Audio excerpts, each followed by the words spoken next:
that all of you get your phones out, take for that selfie moment, because the next person, I think he has been just incredible for what he has done for education. And so please welcome the founder of an app called Quizlet, Andrew Sutherland. Andrew, welcome to the Teacher Tech Summit. Hey, it's great to be here. And so, Andrew, you were 15 years old. You were trying to fix a problem. Can you tell us a little bit more as to what it was that you were trying to achieve, and what is it that you learned in the process about teachers and teaching? Yeah, so I started Quizlet because I had a really difficult French teacher. Her name was Miss Selvin, and she had us learning tons of vocabulary and grammar in her class. So we had a bunch of that, but we also had all these really cool things, like we were cooking French food and reciting French poetry, but there was a ton of vocab that we had to learn, and so I needed a tool that could teach me everything one by one that I needed to learn, because my dad was trying to quiz me and it just wasn't working. So I built a little game that would just keep asking me questions until I got them all right. And when I did that, I started getting better grades than I'd ever gotten before, and I thought that was really cool. So I shared this tool with the other students in my class, and they started doing better as well. My teacher started noticing that everyone in the class was coming to school much more prepared because they were using this tool, and that meant that we could have much richer dialogues in class because of it. And so then just kept working on it from my bedroom nights and weekends, and adding features. I launched it in 2007, went off to college, continued working on it, and then spent the last 10 years growing it as a company, and building it so that it could be a sustainable company that lots of people could use. And now it's used by something like 65 million people all over the world. Most of the US uses it every month in K-12. So that's been a cool milestone to hit. And now it's trying to grow around the world. And so those are amazing statistics. And you started at such a young age, and entrepreneurship came to you easily, it looks like. But tell me, in terms of I remember you speaking about being still in touch with that teacher of yours that gave you this spark. Tell us about what you know about teaching as a result of technology, not necessarily just Quizlet, but certainly about what's happened over the last year, and what your advice is for the teachers that are watching today. Yeah, so my teacher, her name is Johnny Selvin, and I'm still in very close touch with her. We probably talk at least a couple times a month.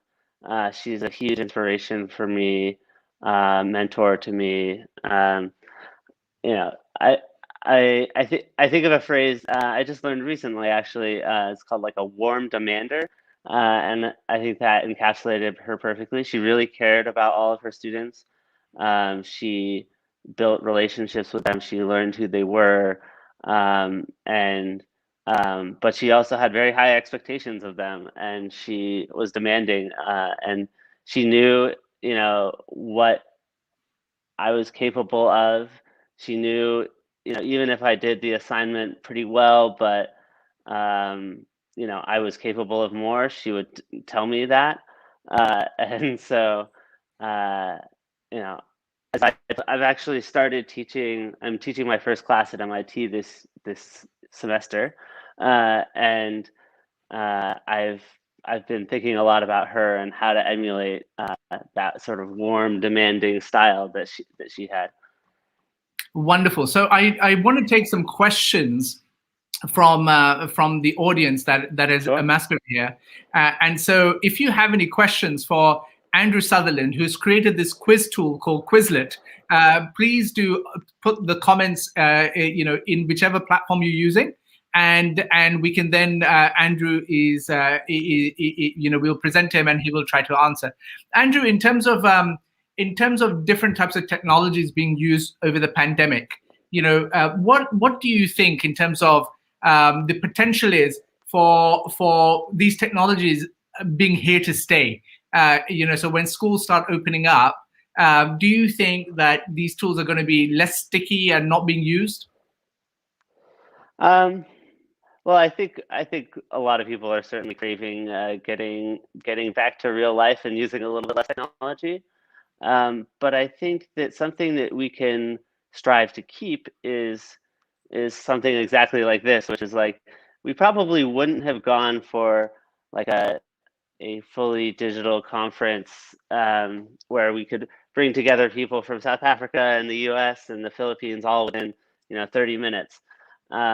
That we sort of, it feels like we have permission to do that now, and I hope we keep giving ourselves permission to pull together things like that. And so, like, I'm teaching a class in Massachusetts, and that's like 3,000 miles away from me, but I'm able to do that now, and that opportunity will probably end, and that's a little bit of a shame. But I hope that there's still more sort of cross-border, cross-time zone connections in the future. So there's some great examples of questions that are being asked. So, for example, there's a question over here: is it possible to make Quizlet into PDF versions for students who might not have internet access? These are real issues that have come out as a result of the pandemic. What do you have a response to Stephen Hughes, who's asked this question? Yeah, Quizlet has some PDF printing features. I believe from any page you should be able to save for PDF and share some of the content. So that's definitely a possibility. Wonderful. Well, Andrew, please know that you have my my personal gratitude. About the story of my daughter, waxing lyrical about the use of Quizlet specifically for French, actually. Yeah. And so, thank you so much for that. And I know that it's quite late in the evening for you, but I wanted to make sure it's more like it's about 4 a.m. So it's in the middle of the night, but it's fun, and I'm so glad to be here. Empowering teachers is sort of my life's calling and passion. So I will wake up in the middle of the night just for that. You're very kind, and because you're so young, it shouldn't be a problem either. Yeah. Well, thank you for your time. I appreciate you joining us. Yeah, great to chat. Thank you. Take care, Andrew.